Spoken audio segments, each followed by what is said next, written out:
Екоактивистите од Струмичко почнаа да собираат потписи против рудникот за бакар и злато и ловице штука и упатија нова порака до владата дека конечно треба да ги раскине договорите за концесии.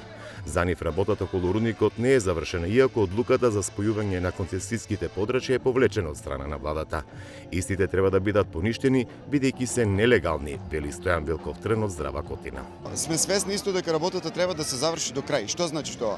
Нелегалните концесии, истечените концесии треба да се одземат и понатаму ако оди во судска, пак во судска инстанција ако оди целиот предмет, тогаш треба и Вишиот управен суд конечно да реши дека жалбите на Евромакс не треба да бидат уважувани затоа што овие концесии практично како што зборуваме многу време се мртви, истечени и неисполнети. Се додека не се заврши работата и затвори прашањето со потенцијалниот рудник за бакар и злато на планината Огрежден, не се откажуваме. Ова е пораката на струмичани кои на плоштадот се потпишува против отворање на било каков рудник. Нема да дозволиме да се отвори рудник. И знам дека владата на секој начин, не само владата, и опозиција и влада, овие што се профитери, сакат да се отвори затоа што им е обеќано многу. Ние ќе пружиме максимален отпор, што е да е. Нема да дозволиме.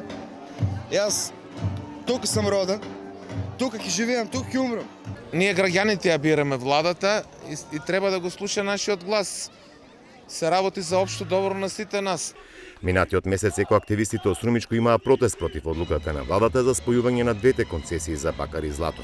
Откако реагираа дел од министрите на предлогот на Министерството за економија, владата ја повлече одлуката. Цели 7 години трае отпорот на струмичките екоактивисти. Тие се против да се отвори рудник на планината Огрежден, бидејќи според нив ќе се уништи и земјоделското производство во Струмичката котлина и правото на чиста и здрава животна средина.